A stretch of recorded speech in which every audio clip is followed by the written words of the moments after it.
I'm a guy who understands how mom and pop restaurants run. My late spouse used to work in a Japanese restaurant, and she did that in her part time hours outside her full time studentship at two universities in our community, things that we put together money to pay for.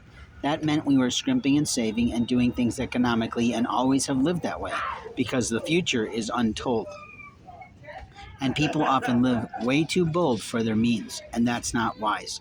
Every person in America knows these things that if you live outside your means, you don't do well in life.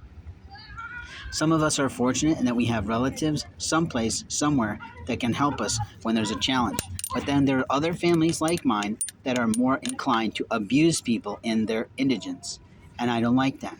What I can say is that when restaurants are kind, they usually give you food that you purchase and then they comp you the sauces. If you need extra beyond what is expected and normal and typical and reasonable, then usually there's a small charge. I'm aware of this. That's the point of the beginning of my story, is that in a small mom and pop restaurant, I'm more likely to offer some extra pocket change to cover any sauces that might not be typical to the food I'm buying. But in a large chain, I'm going to expect that there's plenty of room for you to comp a little bit of sauce because you do that on a regular basis. And you know what? How much stuff is done with it. I'm okay, Dawn.